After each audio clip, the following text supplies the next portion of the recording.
of this is new, the chaos around me, what I've known to be true. We think we know, but do we? Tick-tock of the clock, and I see hands go in all directions. Can't see your face, but I see worry in my own reflections. Something tells me you've seen this face before. Redemption waits for you, I'm sure. I see your eyes in the moon. Hey, everyone. I'm Brandy Deutsch. I'm Sean Dolan. How are you? I usually don't say our last names. Welcome to Impossible Conversations. Every day is different, right? Let's just put it out there. Why not? Every day is brand new. That's what this is all about. So welcome to the show today. We have a very interesting conversation. Today we're going to be talking about conventional versus non-conventional addiction recovery. And I feel like this is just such a relevant subject because I don't know anybody who has not been affected by drug or alcohol addiction or just addiction in general. Like there are so many different kinds of addictions out there today that I think we need to just kind of discuss it because I don't know anybody who's never been affected by it. And I have a personal story around it. Sean, I know you have a personal story around it. And I wanted to just talk about our stories a little bit, just to get people familiar with how we've come to know this thing that is addiction and what we've done about it. And then kind of also what other people would consider doing about it. This is going to be kind of an ongoing type of show because I think it's, like I said, it's relevant. And we need to talk about it. You know, sweeping it under the carpet and pretend like it's not happening, it's not working. Yeah, especially in these days, you know, in this last couple of years with COVID and everything. I mean, it's just skyrocketing. I mean, so yeah, I think this is a hugely important topic right now. Excellent. Good. Okay, so I'll start off with my personal experience. So I was kind of raised in a drug and alcohol addicted family. Pretty much everyone I knew growing up was addicted to something substance wise. And so it was very interesting growing up in that environment because there's not only is drug and alcohol, it creates a dysfunctional family environment. And so I was very fortunate in that I wasn't abused in any way in terms of physical violence and things like that. But there was some neglect, right? So, you know, when your attention turns to something other than your family, then you're turning away from those other things that are stabilizing, right? You know, addictions are very destabilizing by their nature. And so with my experience, my parents went into recovery probably when I was about in my 20s, like mid to late 20s. And it was really good. I mean, everything eventually worked itself out.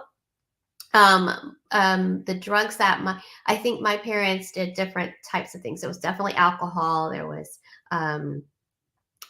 marijuana. There was cocaine. There was eventually crack cocaine. And it was really an interesting time for me as a 19-year-old. They started to hit rock bottom and did some things. I have a younger brother who's like 15, and his life was very adversely impacted by that addiction that they had. So I became, you know, a lot of times with children of people who are addicted, you become a parent and you kind of step into that role of, okay, I have to do something now because that's not, they were functional addicts for a long time. So it's really easy to be a functional addict in our world because people really don't, they don't kind of see what's happening behind the scenes, you know, and we're isolated back then, you know, that was, you know, 20, 30, 40 years ago. We're isolated back then, even more so now. And in that, you know, it's not visible. It's not outwardly visible sometimes for a long time. So that said, my parents went into recovery. It was a hard road, but they've been clean and sober now for, I want to say 20 years, maybe a little more than 20 years. Wow, So that's amazing. it is amazing, and they're still together. I really thought for a while there it was going to break up their marriage, but it didn't. They actually went on their journey separately, on their recovery, and they came together and they found something called Celebrate Recovery, which is like a church based kind of recovery process. And they found actually purpose in leadership.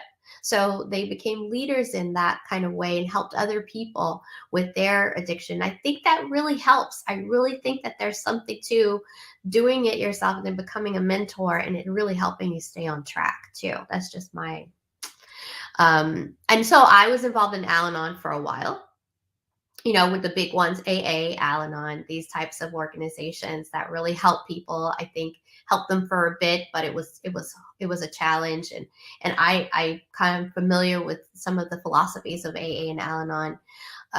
But it didn't. I feel like there was kind of like a beyond, right? A lot of people that I talk to who have been in addiction or addiction recovery, I have friends, neighbors, and colleagues who had this experience where it was like, yeah, that was okay, and it really helped me, but I had to do this other thing that was beyond that to kind of stay on track and focus. So I really wanted to kind of talk about some of the conventional and unconventional ways of dealing with addiction recovery just a little bit today, and just touch on this topic around that. So and I learned about something later on in life for myself that I needed to talk about. In a dysfunctional family system and family dynamic, other types of codependencies developed, like, and I this was my own journey, like a love and sex addiction kind of developed for me, that I had to kind of work through my own things about it. Didn't go the conventional way at all, but because of what I know about energy and psychology, I found my own ways of working through my own types of addictions that really helped me become more in a more stabilized relationship and having stabilized commitment. Throw in the mix, which I didn't mention before, kind of abandonment issues with my father. When I talk about my parents, I'm primarily talking about my mother and my stepfather. But I came from a broken home, and my father left when I was about 5 years old. And so there was this he moved to California for a while, and we stayed in contact, but it wasn't like a father-daughter relationship, that I would love to have had. So I had to deal with some abandonment issues in my own life, which kind of also contributed to the sex and love addiction stuff. So my journey has been very different than my parents, but still there was this need to seek out help and seek out assistance for something that wasn't right with me. And so I really appreciate any kind of learning and understanding. I appreciate other people's stories and learning from them about how their journey went and what they did. And so I want to talk about your journey, Sean, and ask you about your own journey with addiction and how it came about and what you did about it. Yeah, I mean, I've had plenty of experience with it, personally and externally. My father was a fairly big drinker. I mean, I'm Irish, so you're talking about a culture that obviously embraces drinking. The stereotype exists for a reason, of course. But really, it's just a part of life in Irish culture generally. Especially in if you're in Ireland itself, it's just you go to the pub and families go to the pub and they hang out, and there are grocery stores inside the pub, and there's a lot of different very different things from America in Ireland. So it's just a part of the culture. So it can be stigmatized very easily because it's such a normal thing. And even in the United States, it's the same thing. It's ubiquitous. It's everywhere. It's on television.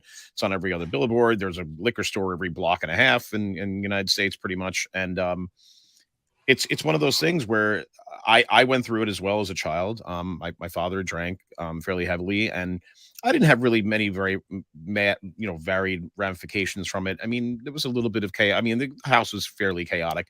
My mother had MS, so she developed MS shortly after she had me.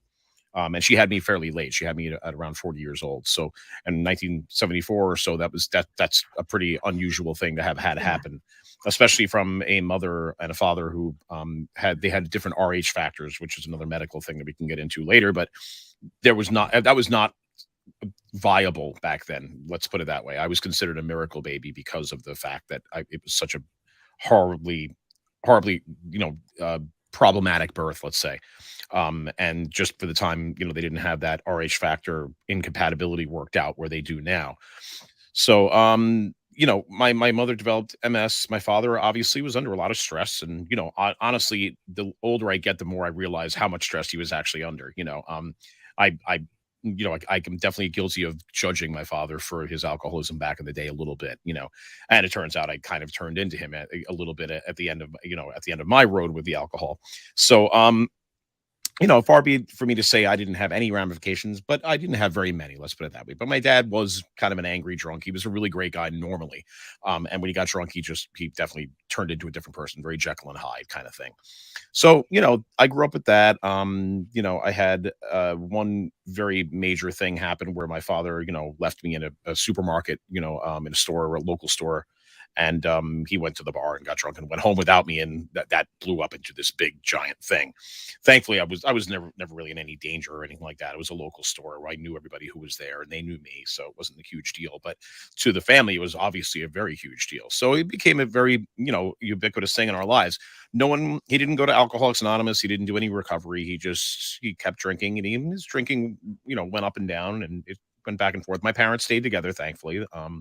They didn't break up. I thought around that time when my father did, have that incident with me, I think I was something like maybe 6 or 7 years old, maybe even younger. I'm not exactly sure how old I was. I barely remember it, but vaguely in the back of my mind, I have it in my brain. But I knew something was wrong when I got home. Let's put it that way. So they stayed together, thankfully. It was an ugly situation at the time, but it kind of rectified and life went on. And I didn't really start drinking until I was probably in my 20s. And, at least not in any way heavily. I probably had a few beers before that, but it snowballed. And currently I'm now sober in AA and going to recovery, and a lot of other things are happening right now. But I've been battling with it pretty earnestly since about 2013 or so, somewhere in that neighborhood. And it's a tough battle. I mean, I can really understand how my father must have felt back then, because the stigma is very palpable, especially in the Irish community. Like, if you can't drink, it's kind of looked down upon. And Irish community or not, it's still a very strange thing to have to deal with, because people don't really look at it as a disease. They don't know how to look at it. They look at it sometimes as a choice. They look at you like you have 10 heads sometimes. I mean, people just don't know how to deal with it. So I do think, generally the public needs to kind of get a better handle on what addiction actually is and what it isn't. And honestly, I think even science is still learning, and so I've gone through a number of different methods of trying to get myself, into the right mindset. And I've also looked into a couple of different alternate alternate possibilities for treatment for myself. So I have done a fair bit of research into, possibilities of what I could use to, put myself into a situation where I feel healthier and better about myself, and that this addiction isn't ruling my life, and I can somehow take control back, and honestly, if we're going to start looking at normal, or conventional ways, like this book right here, we're talking about giving up that control. So it's kind of, there's a lot of very, very minute details that really dictate how to approach an alcohol or drug addiction problem, or any addiction for that matter, gambling, sex, whatever it might be. Lack of control, I think, is a big thing. And how do you try to regain control, or do you just give up control entirely? So I think that's where the two different, like, alternate methods versus traditional tends to be give up control and then you'll be better. The alternate ones are like, no, take back control and you'll be better. So I guess that's kind of where the two of them kind of diverge. Well, I think so. And I think too that there is a distinction that we need to make between control and power. Yes, that's a good point. Yeah, that's a very good point, actually. Right? There is a very big difference between control and power, because giving up control or letting go um, is very different than having power in your life, and the two are not necessarily mutually exclusive, right? Hmm. But what's interesting about the AA method, I found, was when, the first thing you say is I'm powerless, and and that really, for me, at first it seemed odd, and then later when I kind of picked it apart, it was like, well, you can be powerful and still let go of control, That's right? true. Absolutely, without a doubt. Hmm. You can have power, and so I tended to replace the word control with command. That there's a distinction too, like having command as a, let's say, a commander of a team, the leader basically, um kind of guides people and shows people what needs to be done, versus trying to control everybody's movements and control what everybody does. That's never going to work. Control is never going to work, period. It might make you feel safe for a time, but the truth is, the control is never going to work. So having command over your own mind, your own body, your own way of doing things is very different than trying to have control, especially over the outer world, because that ain't happening, Oh, of right? course. Yeah. No, I mean, yeah, and that's one of the biggest things about AA and Al-Anon, which you probably know as well, is that, you finally realize that you can't control anybody but yourself. And that's the whole point. I mean, and that's the thing, even trying to control yourself is difficult enough. I mean, never mind trying to control someone, who's not inside your own head. Good luck with that. It's not going to happen. So once you're able to put that premise away, I think things start to really kind of shift, which is, obviously that's the point about AA, is that you take everything and pull it inward and try and work on yourself rather than changing your external. So that's the thing. Exactly. And in that vein, a lot of people who think that maybe this isn't even relevant to them, I think is an important point, because I believe that everyone's addicted to something, even if it's our own thoughts. And if you don't believe that, then try to sit and meditate for 15 minutes, Yep. because the truth is, your thoughts are always going to come. We don't really learn how at early ages to not control, but have command over our Yeah. thoughts. And and be able to clear your mind, even just to clear your mind for that amount of time is extremely difficult. Extremely difficult, and Hmm. and it becomes a habit. It becomes an addiction. I look at addiction a little bit differently, in that I feel like these are coping mechanisms. I feel like these are ways that we learn to cope with our lives. You made a point about it being ingrained in your culture. Yeah, absolutely. I mean, it without a doubt. I mean, the coping mechanism is probably the biggest obstacle, I think, in alcohol use and drug use. I mean, that's the only coping mechanism I really have known outside of, say, maybe my music. Hmm. Maybe performing, maybe writing, singing, things like that. Alcohol was really the only way. I've never done any other hard drugs. That's never been my thing. So, I'm, that was never an issue for me. So it was purely just drinking. And again, it's just so ubiquitous in how I grew up. I mean, it's just and it's still everywhere. I mean, honestly, Yes, I just hasn't. It's exactly the same as it was when I grew up. So yes. I mean, And you but mentioned another culture, which is the mhm, music culture. yes, and it's ubiquitous there. I mean, almost everybody who isn't in some sort of recovery, probably does drink or do drugs or whatever in this, and some don't at all, and some have zero issues with them. I mean, and but it is quite ubiquitous. I mean, you talk about a lot of people who have gone before us. All there's so many famous people we could name, a million of them that have Yes. gone before that have died from this or at least struggled with it. Yes, absolutely. And I remember hearing, I don't remember who said it, but I remember a musician talking about how it's almost necessary for an artist, a musician, to feel the pain. Oh, well, I do remember one person who talked about it, because it becomes this dance, right, with pain. Pain and addiction becomes this dance.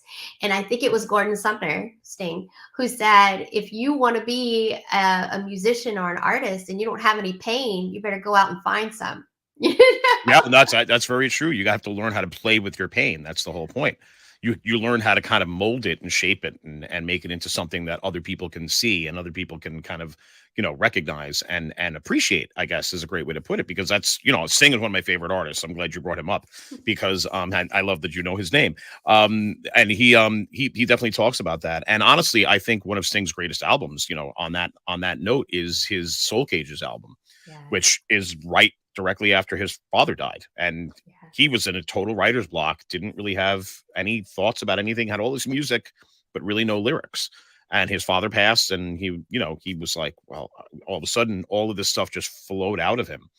He changed his father's story from something as simple as a milkman, which he was, to he's like, well, I can't write about a milkman. What am I, how would I do that? But then he kind of brought it back to his childhood and said, well, I grew up around a shipyard, so let me make this about, the sea. And what more romantic notion and what more accessible notion than the sea? I mean, it's so broad, and everything just poured out of him. And that was just all the pain being released from his father's death. And nothing like the sun was also another great album that was after his mother's death. So yeah, I mean, pain is really a huge part of the music especially for me. I mean, let's talk about Irish music for a second.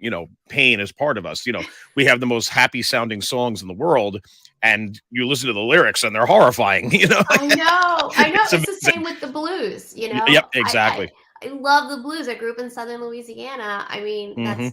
that's what I gravitated towards too, is the blues, and like just this sadness that it just overtakes the body and the mind, and you Yeah. create something really amazing out of it. And some amazing Irish music came out of the Troubles. I mean, out of the Northern and Southern Ireland, going back and forth with stuff in England and all of that pain. I mean, there's some amazing, amazing songs in Irish history that I've sung, and they'd make you just bawl your eyes out if you really sit down and think about the lyrics. And you know what? We're talking about conventional and unconventional ways of dealing with it. I feel like, music and artistry is one of those, healthier coping mechanisms that can literally be replaced by the actual addiction, because it is a way of expression. And I think one of the core issues around addiction is unresolved sadness, unresolved anger, unresolved guilt. I mean, all these unresolved emotions that we're really trying to suppress and not deal with and not feel. But then when you decide to start feeling them and it comes out as something beautiful, is really one of the ways that we could call therapy. I mean, we could call it therapy, is producing, creating, taking the energy of those emotions and making it into something beautiful. There's a sense of accomplishment in that, isn't there, Sean? Without a doubt. I mean, to go back to Sting for a moment, I mean, I've watched I think it was a recent interview he did. I forget exactly where it was, but he was talking about that and how songwriting has changed over the years. And he talks about particularly like the bridges of songs, and basically the section of the song that kind of is different from the rest of the song, that leads you into perhaps maybe the final chorus of a song, that kind of. And the bridge, a lot of times, he said, for him is like, excuse me, is therapy for him, because that's kind of what he does with his bridges. A lot of times he'll put together a song, and the song will have a story that goes along, and then all of a sudden the bridge comes out and it turns the song kind of on its head. So a good bridge will do that, but it's the therapy where it's like, oh, well, yesterday I was really depressed and looking up at the sky, and then today I looked up at the sky and I saw a star, and that star, that the same person that I was depressed over is watching that same star somewhere across the earth. I mean, so like it's his therapy of kind of like taking a situation and kind of twisting it so that it's got a little bit of a brighter spark. Sometimes you could have a more darker spark, but Yes. that's the kind of therapy aspect of music. And that's just one microcosm, obviously, within music, but the music itself, yeah, without a doubt. I mean, it's odd to be a musician and have an alcohol problem, because you would think if you're playing in restaurants or bars or pretty much anywhere, and there's alcohol everywhere in these places, and everyone's like, oh my gosh, how are you going to survive being an alcoholic, in a bar, in a restaurant? I'm like, well, I'm not doing anything but playing at the time that I'm playing or performing.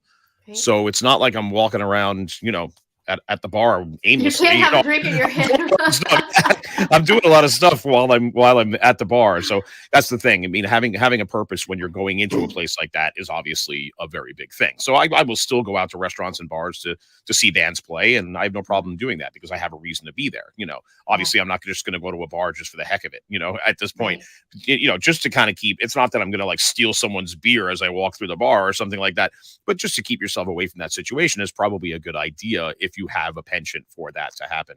Yes, And obviously, absolutely. everyone's journey is different with this. So I mean, you never know. Yeah, out of sight, out of mind, right? I Yeah. mean, basic thing. If it's not presenting itself to you, and if you have to actually go out and seek it, then maybe it's not worth it. So Yep. Exactly. same thing with the eating addiction. Hmm. Same with sex addiction. I mean, gambling.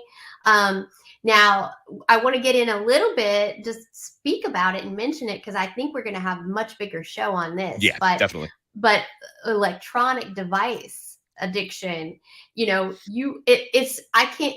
I was like, I was reading some statistics about a lot of electronic device addiction, and it blew my mind about how the average person taps their phone 2,000 times a day. I was just like, what? It's pretty And amazing. it is amazing. And you know, this is a whole nother show, okay? But it's like, how do you avoid something that is a necessity? You can't just cut ties with something that is integral to your daily life. Alcohol Exactly. is not necessarily, it doesn't have to be, Hmm. but you're talking about, it's within reach all the time. Hmm. And it's almost like it forces us to deal with whatever is looming and whatever is dysfunctional inside of us so that we can have a more peaceful coexistence with it. Yeah, it's true. I mean, endorphins are a wonderful thing, and they're also a horrible thing because those are what we're really getting out of our phones. That's what we're getting out of Mhm. alcohol. And I mean that I was going to start bringing up some of these alternate methods besides AA and more traditional methods, but that is the crux of the science of addiction. Really, a lot of this has to do with endorphin rush and endorphin manageability in the brain and how your body physically manifests and is able to cope with these different endorphins happening and what you get out of it. Yes. So one of the things that I had looked into when I was going through the whole battle with alcohol, and still I'm looking into it, and curious about these things, is a thing called the Sinclair Method. And this is something that a lot of Americans don't even know about because it's not really embraced in this country yet. Hopefully, it will be at some point, at least for the people that it does work for. But they have naltrexone, which I think anybody who has dealt with alcoholism probably knows somewhat what naltrexone is about. Naltrexone is basically uh, what do they call it? It's an antagonist. Essentially, it stops your brain from firing in let's say a simplified way to put it is it stops your brain from firing in the addiction center, essentially. So it will block you from getting that same rush you would get, say, from heroin or from any other thing. You can literally, if you take naltrexone and you shoot heroin through it, you will not get high. It just will not happen. Naltrexone can be used in the same way for alcohol, where now what's interesting about the Sinclair method, when it's used properly, you actually do have to drink after it. So in this country, that's not actually the case right now. They're actually using naltrexone to kind of like, keep off what they call cravings for alcohol, which is a usage, but it's actually not the usage that it was meant for initially. When they first developed this, as a book actually called The Cure for Alcoholism, believe it or not. That's the name of the book, which is really a pretty bold It's bold. title for a book. Sounds controversial. Yeah, it has been. The author's name is Roy Escapa, and he talks about it, and it's a very, very well studied thing. They did huge studies in mice and in humans, and it does really work. What you do is basically you take this pill, naltrexone, 50 milligrams or whatever dosage works for you, and you take it an hour before you drink, and then you drink. And what it does is it shuts down the addiction center in your brain from getting that pleasure that you would get. And Jordan Peterson, actually, believe it or not, has talked about this a little bit as well. He obviously knows about this because he's mentioned it in a few interviews that I've seen, where he talks about, well, if you're one of those people who gets a rush out of drinking alcohol, you better be careful with it. And he's right. It really is one of those things where you literally will, your heart rate goes up. It reacts in very much the same way that you would react if you were on an opiate of sorts. Mhm. So if you have that kind of response to it, which I think over time I developed that response. I don't think I had that initially, but I probably had the gene or possibly some of the genetics to actually predispose me to that. Yes. Being that my father was an alcoholic, and I had other family members that were alcoholics as well, in the lineage. So it's not surprising that I probably developed it over time. And it's a progressive disease, which I think is true. That's a traditional thought process on it. But I do think that that's actually scientifically true as well. But it's an interesting thing. So it shuts down those pleasure centers to the point where if you drink every time, or excuse me, if you take the pill every time you drink an hour before, it shuts down the pleasure center so that you can hopefully at some point get to what they call pharmacological extinction, which becomes basically where you now have turned your brain back in time to the time when you weren't the addicted person to this drug or Mhm. alcohol or whatever opiate it might be that you are. And your brain now no longer associates that pleasure rush with that with that drinking. Okay. Yes. So that's essentially, now again, this is very scientifically based and it does work. It doesn't work for everybody. There's a 10 or 20% apparently that it will not work for no matter what you do. Sure. So those are the true people that that obviously will and can never drink at all. And if they do, they probably will end up, in trouble with it. So Sure. it's an interesting thing, the Sinclair method. So it's something that a lot of Americans just don't even know about. And I brought it up actually at a rehab that I went to many years ago, not many years ago, but several years ago at this point. And the doctor I brought it up to said, yeah, I really think this should be explored a lot more in the United States. And it's just not, because imagine a doctor telling you, here, take this pill and go drink. When you Yeah. hear that in America, you kind of go, wait a minute, that sounds really controversial. That sounds crazy. It's got that conspiracy note to it. Like, what, you Right. think a pill can heal you? People aren't going to believe that. So, Well, we've become cynical in yeah, our ideals about cures yeah, because absolutely. we've been told and told and told that nothing is really a cure. Yeah. There's no true And it's cure. also part of the stigma. The stigma Yeah. is like, well, just stop drinking. This is simple. No. It's not that simple. No. Anyone who says that it's simple, just stop drinking, has obviously never actually tried and never actually really gone through anything with an addict or as an addict. They Exactly. just don't know what they're talking about at that point. Exactly. Because it's not that simple. It's a very complicated question that a lot of people just don't appreciate the complexity of it.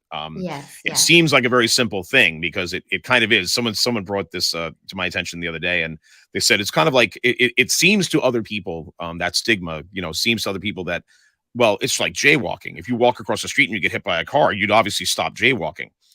It sounds as simple as that, where you go, yeah, well, if you walk across the street and you get hit and you go to the hospital every time you walk across the street, you obviously are going to stop walking across the street at some point. If alcohol were that simple, we wouldn't have all these addiction programs. So Exactly. it's a very complicated question. So, I mean, it's very Exactly. easy to see it simply, but it's not simple at all. Well, what you're talking about, the Sinclair thing, the Sinclair method, like this really actually reminds me of one of the ways in which I help people with addiction, in that we kind of, so it's called theta healing. And what we do with it is I want to say kind of like going back in time to make Mhm. the trauma, the emotion of the trauma, neutral. But it doesn't just work with trauma, it works with good feelings too, like that rush that you're talking about. The first time they felt that rush of having that chemical in their body, or that it made them feel good, the serotonin release, and and again, it makes it neutral instead, because you could, in a traumatic situation, fear is heightened. And in a situation where you feel euphoric, same. It's heightened. It's the same chemicals involved. Yep, And true. so when we can make that neutral through any means, whether it be chemical or energy medicine, then it can literally change how you respond, how your body or mind responds to that stimulus. Mhm. So I think it's great that this is something that's available. Is it available in the US or only? It is available. You can get it from your doctor, and you can ask your doctor for it. A lot of times they do this under the skin, where they actually give you for curb craving. When they use Mhm. that terminology of curb craving, that's what they're using it for primarily in the I United see. States. I They see. don't really, like, in other words, you can go to a clinic and actually do the Sinclair method, and you keep a drinking diary, and they go through the whole thing with you, and you see a counselor. And It's they talk to you incredible. about your drinking habits and how you've done during the week, and it's kind of like seeing a therapist. Yeah. So it's very involved, but it's also not covered by insurance in this country. That's the Right. problem. So it's inordinately expensive for most people to actually even engage in this. You could engage it on your own terms, where if you ask your doctor, say, you can ask them for the naltrexone, and say, look, I'd like to try this. I'm sure you could do it yourself. I mean, I'm not telling anybody to do this for themselves. I mean, obviously, if you can get to the clinic, that would be the ideal version of it. But it's definitely available, and it's possible in the country to do it, but it's not financially feasible for a lot of people, I think, at this point. I get And that. again, it's all about, it does seem crazy when you talk to a doctor in this country, and if you tell them, look, I want to keep drinking, so I'm going to take this pill. Is that cool? A lot of doctors would just go, I don't think so. So, but in other countries, like they've done this in, I believe it was, where did they do it? Was it in Turkey, or I forget exactly where it was, but they did this in other countries. Actually, no, it was India. I'm sorry. They did it in India. And this is a pretty common thing in India, where you go to the doctor says, okay, here, take this an hour before you drink, and, let me know how you do with it. But you have to take it every time you drink. Right. So, and it's like medication. You have to do this for the rest of your life. It's not like you can ever come off of it. And it's a very well tolerated drug. It's not dangerous. There's really not a lot of side effects. Maybe mild Okay. nausea is one of them, but like there's really not a lot of side effects from it. So, But then but then it's like, okay, if the feeling subsides, then you mhm, don't really do it anymore, right? exactly. Yeah, That that's eliminates the reason for doing it. exactly. It will eliminate that addiction quality that you would have from it. You could still go out, and if you want to go out with your friends and have a drink or two, you could do that. But yeah, it might come down that you might be pharmacologically extinct at some point and say, well, I just don't really want to drink because I'm not getting the same pleasure thing out of it. Exactly. So, which is the Exactly. whole, I guess, part of the point of it, because obviously the people wouldn't be coming to a doctor about their drinking if it wasn't an Right. issue at that point. So Right. I it's, love that. I yeah. love the counseling aspect of it Yes, too, because exactly. It really is a great idea. I mean, honestly, that's the best way to do it, I would imagine, is if you can afford it. And hopefully one day they'll cover it here. I mean, it's becoming, in the last several years, it's become a little bit of an issue. There's even a movie, I think you can watch on YouTube, called One Little Pill. And that's actually someone's story about how, she was very, very, having very huge problems with alcohol. And she tried this out, and it worked perfectly for her. And she just takes the medication every time she drinks, and she's fine now. And a lot of people have the same experience with it. So, Mhm. That's really awesome. There are a lot of ways. I mean, I've mhm. been hearing about hypnosis to help Yep. people with marijuana addiction. I mean, there's so many different ways, unconventionally, to to to change the course of things. And I want to have more conversations about this. We definitely will. I have to cut today's show short today, unfortunately.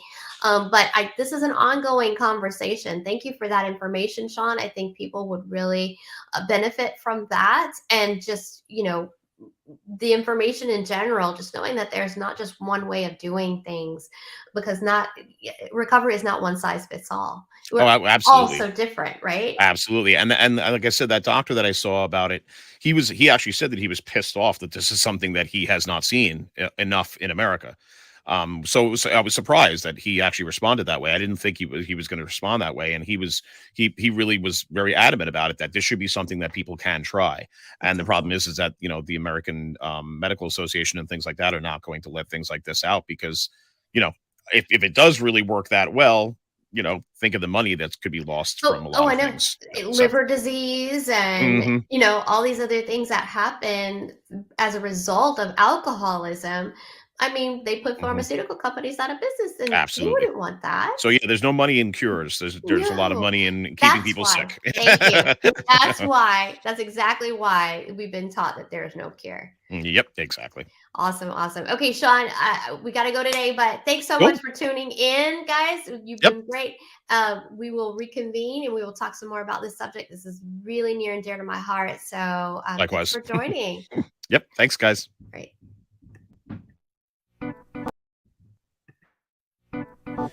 I feel like none of this is new. My world, the chaos around me, what I've known.